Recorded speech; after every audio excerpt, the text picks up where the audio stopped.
Bonjour Jean-Robin Soussan, Bonjour. ravi de vous accueillir pour cette interview sur la chaîne Puissance. Alors, vous êtes un historien renommé qu'on ne présente plus, et spécialiste de l'histoire contemporaine, et vous avez écrit de nombreux ouvrages, notamment concernant la Shoah, l'évolution de la situation sociale et politique en France affectant le socle républicain, la condition des Juifs en pays arabes ou encore le sionisme. Alors, je ne vais pas citer ici tous vos ouvrages, sinon on risquerait déjà d'arriver à la fin du temps qui nous est imparti. Mais je mentionnerai tout de même votre dernier livre, Les origines du conflit israélo-arabe, paru en 2023 aux éditions PUF, qui a connu un grand retentissement en France. Aujourd'hui, vous allez nous apporter votre précieux éclairage d'historien concernant certaines questions brûlantes d'actualité, et d'autant plus qu'elles ont un lien avec la capacité présente et future d'Israël, des Juifs de diaspora et du reste du monde à faire face à la menace islamiste. Alors sans plus attendre, rentrons directement dans le vif du sujet avec la première question. Donc, comme je l'ai mentionné précédemment, vous avez écrit de nombreux ouvrages sur la Shoah notamment. Selon vous, comment le 7 octobre vient-il entrer en résonance avec ce passé si dramatiquement traumatique, que ce soit pour les Israéliens d'une part ou pour les Juifs de diaspora d'autre part? Oui, vous avez raison de poser la question du 7 octobre et de la Shoah, parce que beaucoup de gens ont fait le lien.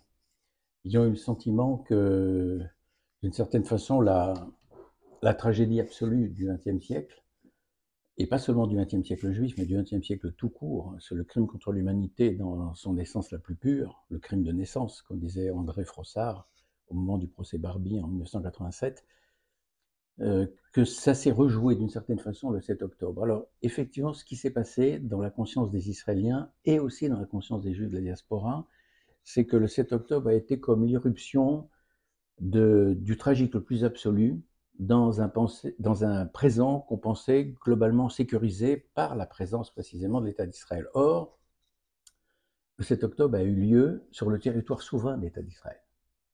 Bon. C'est-à-dire dans ce qui était considéré comme le havre le plus sûr pour la sécurité des Juifs.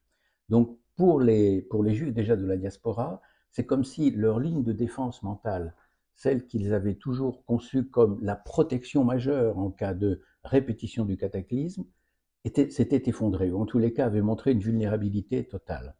Et pour les Israéliens, ça a été aussi d'une certaine façon au cœur même de leur indépendance nationale, l'irruption de la tragédie absolue.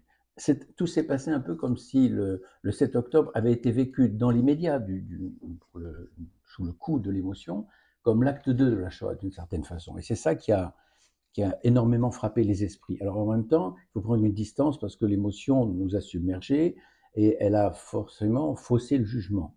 Elle a parasité le jugement parce que quand on regarde avec un peu plus de distance, on constate par exemple qu'il n'y aura pas forcément un avant et un après. On dit souvent ça d'un grand nombre d'événements. Mhm. Il faut un certain temps pour laisser décanter les choses et voir si réellement il s'agit d'une césure. Je crois il s'agit effectivement d'une éruption de la violence la plus absolue dans une situation qu'on pensait totalement apaisée. C'est ça l'événement traumatique par excellence. Et la conséquence, c'est que le sionisme avait voulu, c'est l'un des objectifs du mouvement sioniste, sortir de la précarité existentielle des Juifs. C'était quand on lit Moshe Hess en 1862 ou Léon Pinsker en 1882, 20 ans après, c'est ça, et même Herzl avec Mhm. l'État des Juifs, Ouais. fondamentalement, c'est ça l'idée qui court. Entre autres, c'est pas la seule idée, mais c'est une idée fondamentale. Sortir d'une précarité existentielle qui fait que l'existence juive est toujours soumise à de nombreuses conditions. Et là, tout d'un coup, c'est l'irruption à nouveau de la précarité existentielle. C'est-à-dire que la vie des Juifs est menacée en tant que telle pour pour ce qu'ils sont, et pas pour ce qu'ils font, et la vie des Israéliens aussi, qui ont été attaqués non pas en tant qu'Israéliens, mais en tant que Juifs d'ailleurs. Les vidéos des assassins du 7 octobre le montrent bien quand ils filment avec leur caméra GoPro et qu'ils se vantent auprès de leurs parents. On connaît cette fameuse séquence de celui qui dit Maman, j'ai tué 10 Ouais. juifs. Il dit Yahoud, Yahoud, Yahoud. C'est toujours le mot qui revient. C'est Mhm. jamais le mot israélien. Tout à Ça, fait. c'est central. Et on ne peut pas s'en tirer par une pirouette en disant que dans la région, on ne raisonne qu'en fonction des religions. C'est pas vrai. Ils savent très bien ce qu'est le mot israélien. Mhm. Seulement pour eux, ça n'existe pas. Ce qui Mhm. existe d'abord et avant tout, c'est le juif. C'est donc bien le juif en tant que tel qu'il voulait assassiner Mhm. à travers évidemment l'État d'Israël. Est-ce qu'on peut aller jusqu'à dire qu'Israël est devenu le juif des nations, en fait, maintenant, surtout quand on voit la réaction internationale Mais qu'Israël aux soit devenu le événements? juif des nations, c'est pas nouveau, c'est pas depuis le 7 octobre. C'est déjà depuis bien longtemps. Par exemple, on parle aujourd'hui de l'isolement international d'Israël. On a oublié qu'après la guerre du Kippour, l'isolement international d'Israël était bien plus grave qu'aujourd'hui. Aujourd'hui, il est moindre. Aujourd'hui, quand on regarde le nombre de nations qui ont des relations diplomatiques avec Israël, il est plus important qu'après la guerre du Kippour. Mhm. Donc, il faut minimiser là-dessus. Mais ce sentiment d'être la nation paria, le juif des nations, c'est quelque chose qui était particulièrement violent dans les années 60, 70, 80, un peu moins aujourd'hui, mais c'est une donnée permanente. Et c'est une donnée permanente qui interroge fondamentalement la haine qui entoure le signe juif et donc forcément la haine qui entoure l'État d'Israël qui représente le signe juif aujourd'hui par excellence, parce que ce n'est pas le cas en 1948. En 1948, l'État d'Israël rassemble 5% des juifs du monde. Mhm. Aujourd'hui, la moitié. Mhm. Et aujourd'hui, le centre de la vie culturelle juive dans le monde, ce n'est plus les États-Unis, c'est l'État d'Israël. Il suffit de voir les productions en matière dans tout ce qui touche aux disciplines juives, c'est aussi bien les disciplines religieuses que non religieuses, Mhm. c'est l'État d'Israël qui représente le cœur même de l'édition dans le monde hébraïque. Donc effectivement, c'est quelque chose qui a atteint le cœur même de l'existence juive. Mhm. Ah, très intéressant. C'est là qu'on voit l'intérêt d'avoir les éclairages d'un historien. Alors, parmi les paramètres en jeu, il semble qu'il y ait une faible prise en compte du paramètre de l'islam par les dirigeants israéliens et le peuple israélien dans le conflit qui les oppose à leurs voisins. Est-ce que justement l'histoire du sionisme peut nous éclairer là-dessus?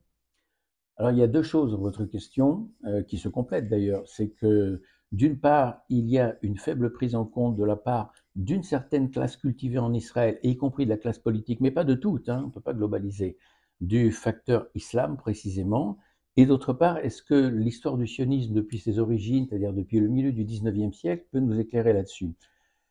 Dans les deux cas, on peut répondre oui. Alors, il y a effectivement de la part d'une partie de la classe politique et intellectuelle israélienne, mais encore une fois, pas de toute, loin de là, une méconnaissance de l'islam, une méconnaissance des mécanismes mentaux qui font que le signe juif souverain sur cette terre-là précisément est impossible à accepter. Tout se passe comme si l'acceptation de l'existence nationale juive était un abaissement de l'existence musulmane en tant que telle, un peu comme des vases Vase communicants. communicant. Voilà. C'est ce que Rousseau appelait dans un très beau texte à la fin de sa vie un empêchement d'être, comme si l'existence juive était un empêchement de l'être musulman, sur le fond. Bon. Et là-dessus, dans une partie de la classe politique intellectuelle israélienne, il y a une naïveté vis-à-vis de l'islam, une méconnaissance, une ignorance, mais une ignorance aussi, je dirais, volontaire, avec un manque de curiosité pour la langue arabe et pour le monde musulman, qui fait que, par exemple, aujourd'hui, c'est quelque chose de stupéfiant dans un État qui est en guerre depuis 1948, l'intérêt pour la langue arabe du côté de la jeunesse israélienne est faible. Peu Ouais. d'Israéliens apprennent l'arabe, et c'est une catastrophe absolue, parce que le b.a.-ba d'un État en guerre, c'est d'apprendre la langue de l'ennemi. Dans les classes supérieures françaises, de la bourgeoisie française après la guerre de 1870, et en particulier du côté des écoles militaires, de Saint-Cyr, Polytechnique, Coët-Quidan, etc., le b.a.-ba de la formation des officiers français était d'apprendre l'allemand. Par exemple, vous aviez un général de Gaulle qui est né en 1890, qui a donc 24 ans en 1914, qui savait parfaitement l'allemand. D'ailleurs, quand il est allé en Allemagne, il s'exprimait en Allemagne, avec son accent, peu importe, mais il savait l'allemand. Mais tous les officiers français étaient pratiquement à cette école. Beaucoup, en tous les cas, la plupart d'entre eux savaient l'allemand. Bien, aujourd'hui, le b.a.-ba qu'on devrait attendre des officiers de l'armée israélienne, c'est de savoir l'arabe, minimum. Mais aussi d'un grand nombre d'Israéliens qui arrivent au niveau de l'équivalent de la classe terminale ici, dans le cursus israélien. Alors, cette absence de curiosité, mais qui n'est pas nouvelle, on constate qu'avec l'Aliyah, et en particulier avec la deuxième Aliyah qui arrive dans les années 1904-1910, on constate sur le fond, dans la deuxième, la troisième, la quatrième, la cinquième Aliyah jusqu'à la guerre en 1939, on constate un faible intérêt finalement pour la langue arabe, et peu nombreux sont ceux parmi les dirigeants du Yishuv et de l'agence juive qui savent l'arabe. Par exemple, Ben Gurion lui-même ne savait pas l'arabe. Il ne voyait pas l'intérêt de l'apprendre. Ce n'est pas vrai de tous. Le futur président de l'État, Ben Zvi, qui est un juif ashkénaze tout comme Ben Gurion, Ben Tzvi savait l'arabe. Il l'avait appris. D'ailleurs, ce n'est pas étonnant qu'aujourd'hui, l'Institut Ben Tzvi à Jérusalem, qui représente le cœur des études sur le monde du judaïsme mizrahi et séfarade, c'est l'ancienne demeure privée d'Yitzhak Ben Tzvi. Il en a fait don à l'Institut en question. Donc on ne peut pas généraliser. Mais enfin, la tendance globale, c'était quand même celle-là, à savoir un faible goût pour l'apprentissage de l'arabe et la connaissance du monde arabo-musulman. Et par exemple, au sein de l'équipe dirigeante qui va signer la proclamation de l'État d'Israël en 1948 et qui mène le Yishuv vers l'indépendance entre 1938 et 1948, il n'y a qu'un seul membre de l'exécutif au niveau le plus élevé de l'agence juive qui sait parfaitement l'arabe et qui est bilingue, c'est Moshe Charet. C'est Moshe Chertok qui a changé son nom ensuite hébraïsé en Moshe Charet. C'est le seul, pas les autres. Est-ce qu'il n'y a peut-être pas eu aussi un désir de poser la question du conflit avec les voisins comme un conflit territorial, parce que c'était plus pratique pour penser la question et ça donnait plus d'espoir sur la possibilité de le régler. Et c'est le lien entre les deux, c'est-à-dire que globalement, on projette toujours notre logiciel sur les logiciels autres et on a du mal à considérer que autrui ne raisonne pas comme nous, il raisonne aussi bien que nous, aussi intelligemment que nous, mais avec un autre logiciel. Il faut donc s'emparer du logiciel de l'autre, que ce soit l'adversaire ou pas l'adversaire, peu importe. Il faut essayer de se mettre dans la tête de la façon dont raisonne l'autre. Et ici, ceux qui ne prennent pas en compte la dimension islamique du conflit et plaquent sur ce conflit, par exemple, le paradigme du conflit franco-allemand, se trompent totalement. Ça n'est pas un conflit d'ordre territorial. C'est un conflit d'ordre anthropologique et culturel. C'est un conflit qui met aux prises essentiellement une vision de l'islam, qui est la vision dominante, qui est la vision classique de l'islam. Ce n'est pas la vision islamiste, c'est la vision musulmane, traditionnelle, vis-à-vis du juif et vis-à-vis d'une terre qui a été jadis une terre musulmane et qui est donc appelée à être musulmane pour l'éternité. Et vis-à-vis du signe juif, il est impensable que le signe juif soit indépendant sur cette terre, parce que dans l'économie psychique de l'islam, le signe juif, c'est un signe abaissé, rabaissé, c'est la dhimma. Et sans la prise en compte de la dhimma, on ne comprend rien à la perpétuation d'un conflit qui est le plus vieux conflit de l'histoire de la planète. Je pense, sans risque de me tromper, avec peut-être le conflit irlandais, entre Irlandais et Anglais du côté de l'Irlande du Nord, peut-être c'est l'un des plus anciens aussi, mais c'était quand même un conflit ici qui est mineur sur le plan des effectifs, qui est mineur sur le plan du territoire et qui dure depuis 140 ans. Alors comment l'expliquer? Si c'était un conflit territorial, mais il y a bien longtemps qu'il aurait été résolu. Et qui a un retentissement bien plus grand que le conflit anglo-irlandais. Bien sûr, alors ça c'est une autre question, mais qui est liée bien sûr. Donc si ce conflit dure depuis si longtemps, c'est parce qu'il a d'autres racines que les racines classiques simplement territoriales ou politiques, ou des racines liées aux réfugiés. Parce que les réfugiés, il y a 750 000 réfugiés palestiniens de la Nakba en 1948, c'est le seul point sur lequel tout le monde est d'accord, c'est le chiffre, entre 700 et 750 000. Or, à la fin de la guerre en 1945, entre 1945 et 1950, le monde connaît pratiquement un problème de 30 millions de réfugiés. Rien que pour l'Allemagne, après la guerre en 1945, l'Allemagne a été obligée d'intégrer 12 millions d'Allemands expulsés d'Union soviétique, de Tchécoslovaquie, etc., etc. Bon, l'Inde et le Pakistan en 1948, au moment 47-49, au moment de l'indépendance, ont échangé des populations. Ça s'est fait dans la violence extrême. Il y a eu près d'1 million de victimes, mais il y a eu 10 millions d'hindous et de musulmans pakistanais qui ont transité d'un côté comme de l'autre de la frontière. Donc c'est un problème mineur sur le plan des effectifs. 750 000 personnes. C'est-à-dire que si on avait voulu le régler, il y a bien longtemps qu'il aurait été réglé. Ouais, parce qu'aujourd'hui, ils veulent ramener eux et leurs enfants et leurs petits-enfants. Oui, ce qui est un cas unique dans l'histoire. Le cas unique dans l'histoire où ces réfugiés sont héréditairement des réfugiés. Alors que si on prend le cas des réfugiés du monde arabe, c'est-à-dire 800 000 personnes, à peu près le même chiffre, ils se sont tous intégrés, la plupart d'entre eux en Israël, mais beaucoup en France, au Canada ou ailleurs. Leurs enfants ou leurs petits-enfants ne sont pas réfugiés. Et aucun d'entre eux ne réclame le statut de réfugié. On reviendra sur la question de l'ONU et du coup de l'UNRWA. Mais... Alors, autre question, au regard de l'histoire, est-ce que vous percevez une mutation du sionisme depuis le 7 octobre? que ce soit de la part des Israéliens ou des Juifs de diaspora? Vous disiez justement il y a eu un impact, on voit aussi, on voit un peu mieux aussi justement la posture de nos voisins, je pense que les Israéliens le perçoivent mieux. Oui, oui et non. C'est-à-dire qu'on a toujours tendance, quand l'événement est aussi brutal, aussi massif que celui-là, à penser que nous sommes en présence d'un tournant irréversible, d'une mutation. Mm. Alors, il faut minimiser. Je pense que on est en présence d'un approfondissement d'une mutation qui était déjà en cours. À savoir que, en règle générale, on pense, l'opinion courante pense que le judaïsme mène au sionisme. Bon. Et en fait, on s'aperçoit d'une chose. Quand on est en Israël, on s'aperçoit d'une chose, quand on regarde ce qui se passe en Israël depuis 76 ans d'indépendance, c'est que c'est l'inverse qui s'est passé. C'est le sionisme qui a mené au judaïsme.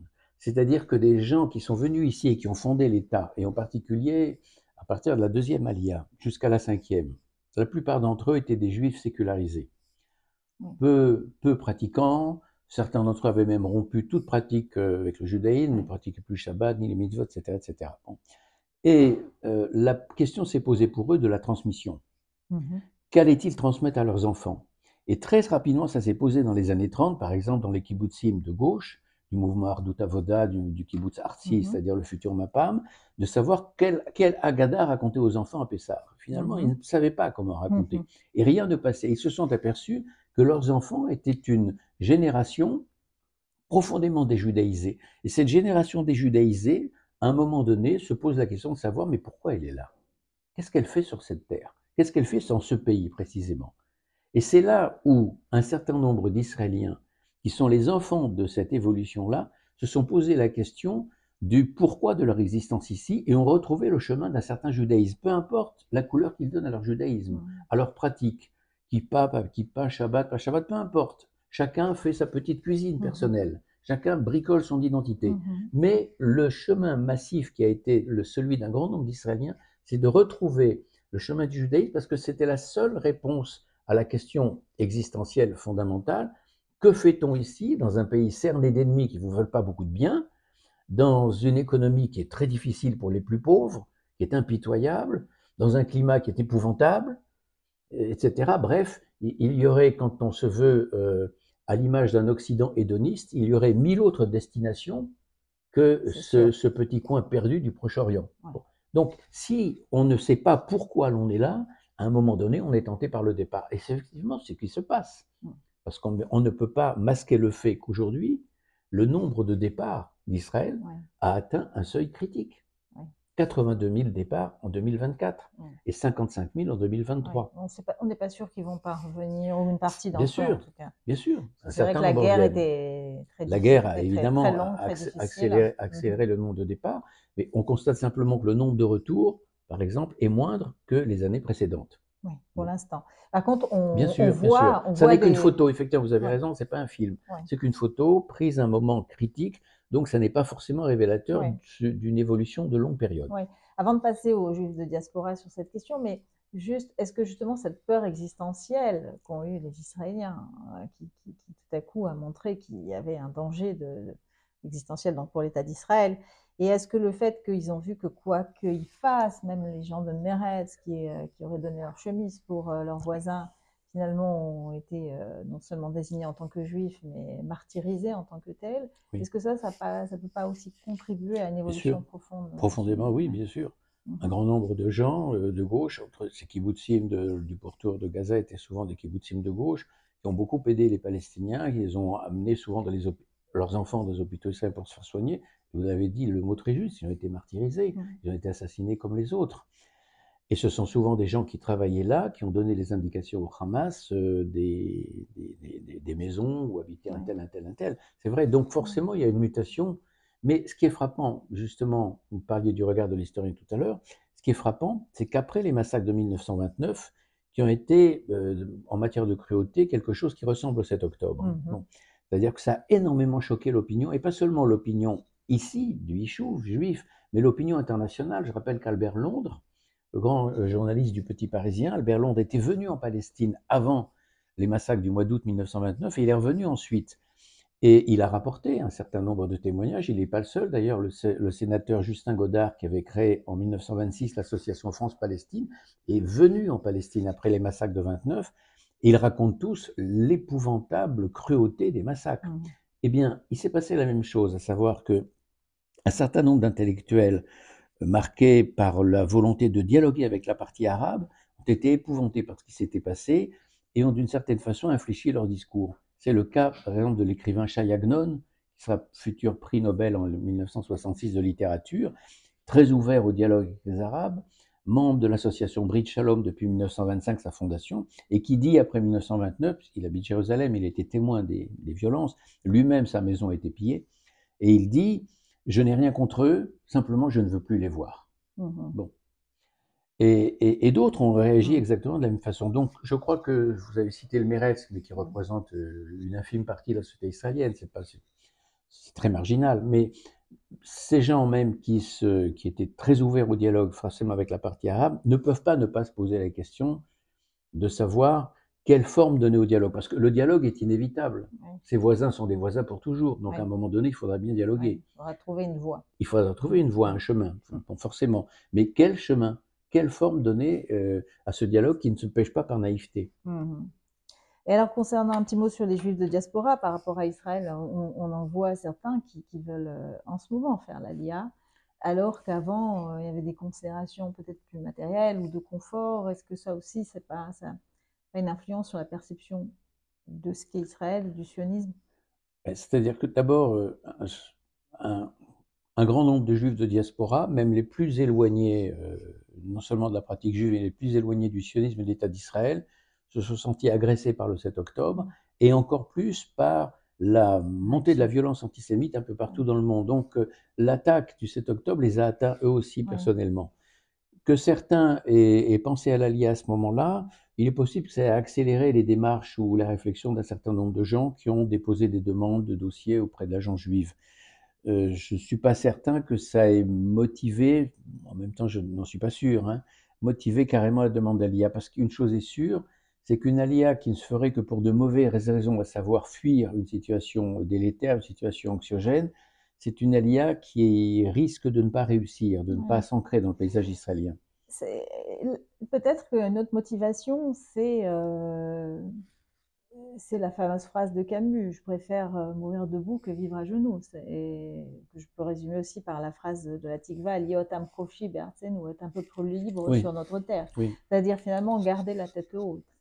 oui, bien sûr. Tant qu'à être en danger dans un pays où on garde la tête haute aussi, ça peut être une motivation. Oui, sauf que la plupart des gens, par exemple, vous disent, en France, par exemple, à ceux qui veulent faire l'Aliyah, un grand nombre de leurs voisins leur disent, mais enfin, vous partez dans un pays en guerre, c'est dangereux. Ils se trompent sur un point, c'est que les Juifs en France sont une communauté. Ici, ils ne sont pas une communauté, ici, c'est un État, c'est une nation, ça n'a rien à voir. Donc, c'est pas du tout la même perception, c'est pas du tout le même statut politique. Non. Bon, Mais il y a quand même la question, je pense, de la dignité, peut-être. Bien sûr, oui, forcément. Parce que ce à quoi les Juifs en diaspora aujourd'hui, en Europe en particulier, ou dans certaines régions des États-Unis, sont confrontés, c'est un manque de dignité parce qu'ils sont contraints de masquer leur signe d'identité juive, retirer la mezouza, S'ils devaient en avoir honte. absolument ne plus porter la kippa, ne pas dire, aujourd'hui ça s'est généralisé, dans les taxis par exemple, qui les conduisent de Roissy jusqu'à chez eux, qu'ils viennent d'Israël. Bon, ça c'est une pratique aujourd'hui qui est courante, tout le monde le sait. Beaucoup de gens en ont témoigné avec un certain courage. Oui. Alors, justement, dans les accusations de génocide contre Israël, on peut voir à la fois une tentative de nazification d'Israël, mais aussi de mimétisme des Juifs par les leaders palestiniens. Comme ici, il y avait un désir de dépouiller les Juifs de leurs conditions et de leur identité pour les approprier.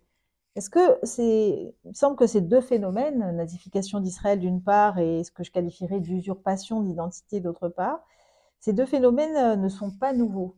Oui. Alors, quand cela a-t-il commencé et quels en sont les exemples, selon vous, historiques les plus flagrants? Alors vous avez raison de dire que c'est pas nouveau parce que c'est un phénomène qui est massif, surtout depuis la guerre des 6 jours. Et en même temps, quand on regarde bien, quand on fait l'historique de ce type de retournement, d'inversion accusatoire, à savoir les Juifs sont les responsables d'un nouveau génocide, mais on constate que l'extrême droite négationniste dès 1950 entonne déjà ce couplet-là. Et même dès la guerre d'indépendance en 48-49, vous avez, dans l'extrême droite française par exemple, qui commence à renaître doucement et discrètement de ses cendres, par une revue qui s'appelle Défense de l'Occident, en 1948-49, vous avez d'anciens collaborateurs qui écrivent carrément que les Juifs se rendent coupables d'un génocide du peuple arabe en Palestine, 48-49. Mais ça n'est pas un thème répandu.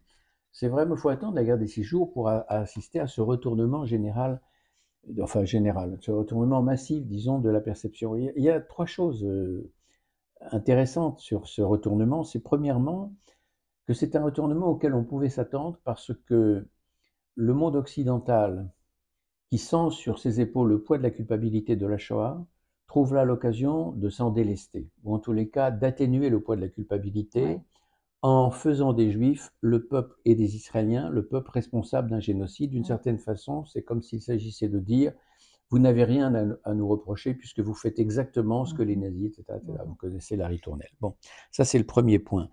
Le deuxième point, c'est que dans des sociétés comme les nôtres, marquées par les critères occidentaux, où le statut de victime est un statut envié, et en même temps un statut décrié d'ailleurs, c'est très contradictoire. Enfin, prenons le volet du statut, ce volet-là, c'est-à-dire un statut envié, parce que la victime, c'est celle qui a tous les droits, qui n'a pas de devoir, c'est celle à qui on doit totalement la compassion et qui n'a pas de compte à rendre sur sa conduite. Donc ce statut de victime est envié, chacun veut avoir été victime du crime majeur qui est le crime de génocide, bon, depuis 1945. Alors effectivement, il y a du côté arabe, pas seulement, mais également pour d'autres communautés, cette volonté d'être victime d'un crime absolu. Et alors, en ce qui concerne bien sûr le conflit, renverser la charge accusatoire, c'est mettre les Juifs, les Israéliens en position difficile et se parer de toutes les vertus qu'ont supposément les victimes. Bon, les Arabes sont les nouveaux Juifs de l'Occident, du Proche-Orient, pardon, etc., etc. Mais il y a, je crois, une troisième dimension qui, à mon avis, est plus importante, c'est que on constate qu'en accusant les Juifs de génocide, en fait, on continue la vieille accusation de déicide. Je m'explique. Dans des sociétés religieuses très marquées par la croyance, l'accusation suprême, c'est d'avoir tué le Fils de Dieu. Bon. Dans des sociétés sécularisées comme les nôtres, où globalement, je parle de l'Europe, où globalement la croyance a reculé, les cadres de la foi se sont effrités et nous pensons de plus en plus le monde de façon totalement sécularisée. C'est probablement l'un des phénomènes majeurs des sociétés occidentales du XXe siècle, cet effondrement de la foi, cet effondrement de la pratique. Jérôme Fourquet l'a très bien montré pour la France. Bon. Eh bien, qu'est-ce que c'est que le crime majeur? Ça n'est plus tuer le Fils de Dieu. Le crime majeur, c'est le crime de génocide. Donc, entre l'accusation de déicide, dont les Juifs étaient porteurs jadis, et l'accusation de génocide d'aujourd'hui, il y a une continuité. C'est le même crime, en fait, qu'on leur impute.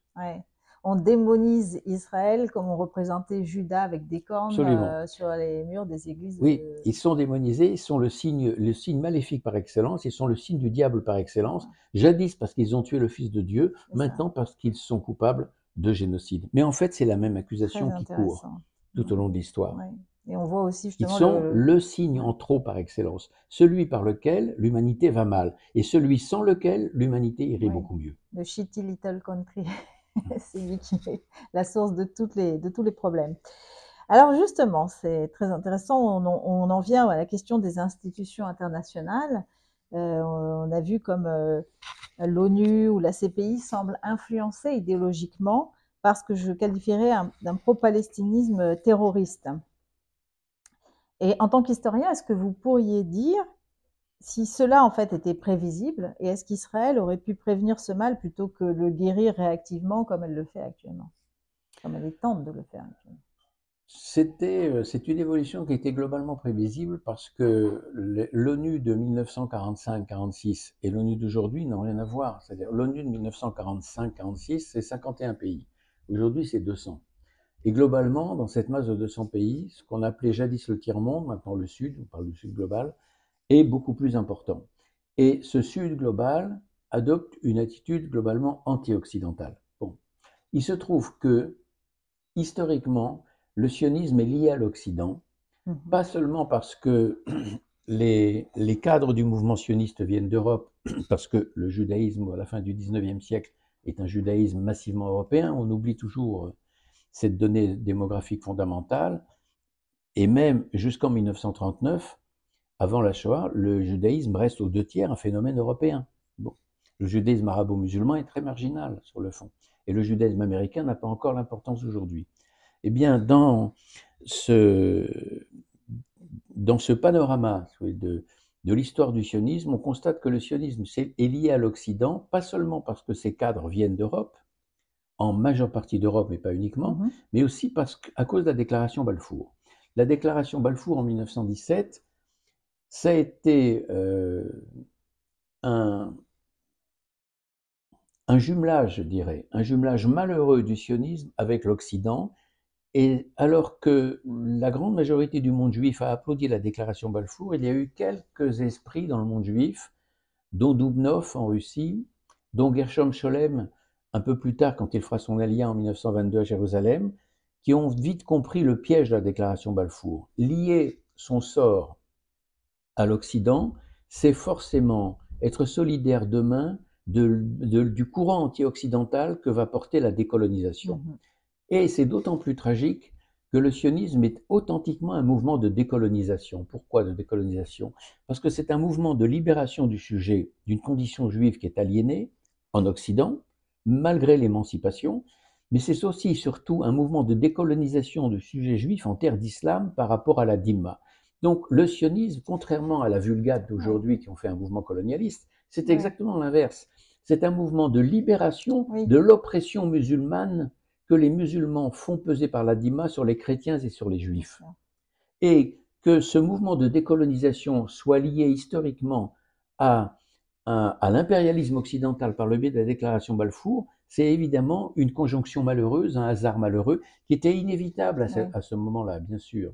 Le sionisme à ce moment-là était chétif, ne représentait rien, et donc il n'allait pas faire la fine bouche devant l'appui que pouvait lui apporter à ce moment-là l'impérialisme anglais. Il s'en est servi, bien sûr, en sachant très bien que l'impérialisme anglais suivait ses propres objectifs. Mais à un moment donné, il en a eu besoin, il s'en est servi. Mais son image s'en est forcément trouvée très altérée. Donc, le monde tel qu'il est aujourd'hui, à savoir dans sa violence anti-occidentale dans ce qu'on appelle le Sud, englobe le sionisme dans ce rejet global de l'Occident. Malheureusement, c'était quelque chose qui était prévisible. Et comment vous le reliez aux organisations internationales? Bien, elles sont dominées par ces puissances, tout simplement. La CPI, par exemple, c'est très net. Bon. Et il y a aujourd'hui, tout le monde le sait, c'en est même comics, c'est même franchement une page d'humour, des majorités automatiques à l'ONU qui font que la Corée du Nord ou la Syrie de Bachar al-Assad ou d'autres avaient au grand maximum une condamnation par an et Israël une quinzaine. C'est ça. C'est-à-dire que ce sont des institutions qui sont par elles-mêmes déjà déconsidérées. C'est ça. Très intéressant. Alors, dernière question. Maintenant, on va plutôt sur la scène française. Vous mais toujours sur les questions d'islamisme. Vous connaissez bien Boualem Sansal, qui a témoigné en votre faveur au procès que vous a intenté le CCIF et que vous avez gagné. Et aujourd'hui, Boualem Sansal est mal en point physiquement, après avoir été arrêté par les autorités algériennes, avec un chef d'accusation globalement résumé de traîtrise à la patrie. Et vous qui avez justement suivi l'évolution de l'islamisme en France et au Moyen-Orient sur ces dernières décennies, comment l'histoire peut nous aider à lire ce qui a conduit à son arrestation et ce qui s'y joue? Oui, d'abord, la première chose, c'est que le pouvoir algérien a toujours été lié à l'islam. C'est une énorme erreur de croire que le pouvoir algérien est un pouvoir laïque. Ça fait partie de la grande naïveté occidentale. Pendant la guerre d'indépendance de l'Algérie de 1954 à 1962, le journal du FLN s'appelait El Moudjahid. El Moudjahid, c'est pas le combattant, c'est le combattant du djihad. Bon. Or, la gauche française qui a soutenu le FLN a toujours pensé que El Moudjahid signifiait le combattant.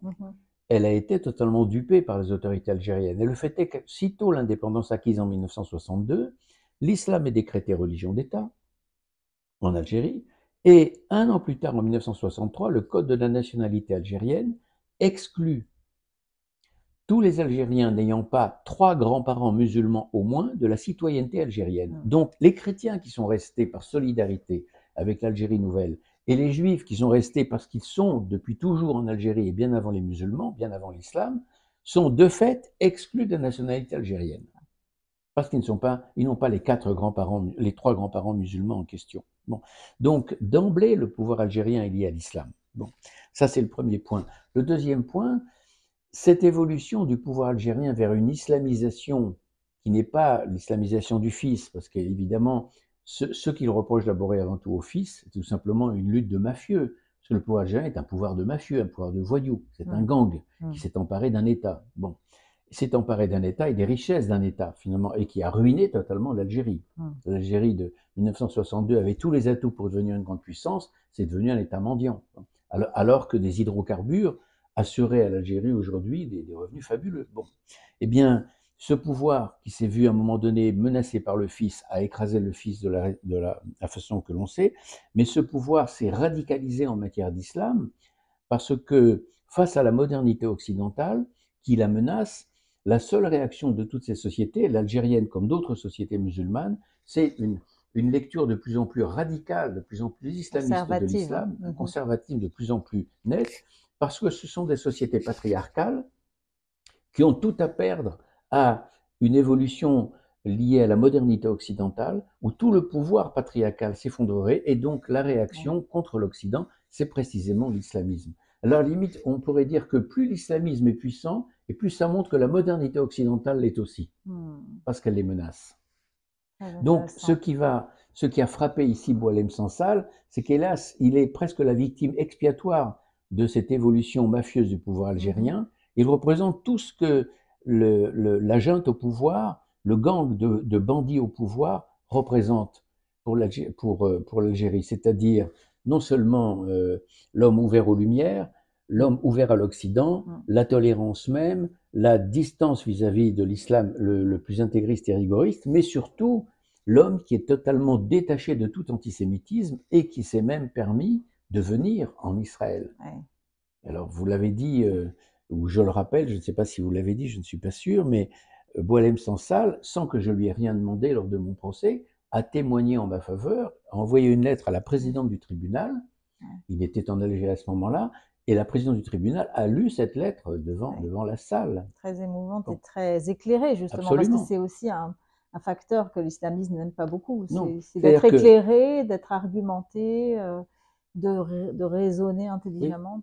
C'est-à-dire que dans la liste des griefs du pouvoir algérien contre lui, il y a quelque chose qui est peu soulevé par les médias, il y a précisément sa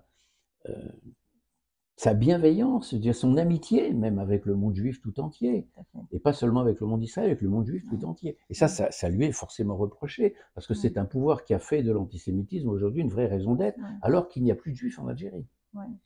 Et il faut rappeler que, je tiens à le rappeler ici, que Mohamed Sifawi, qui prétend lutter contre l'islamisme, et qui donne des conférences dans la communauté juive en ce moment, en fait, a témoigné contre vous aux côtés du CCIF frériste. Ça interroge les associations juives qui continuent à inviter ce personnage.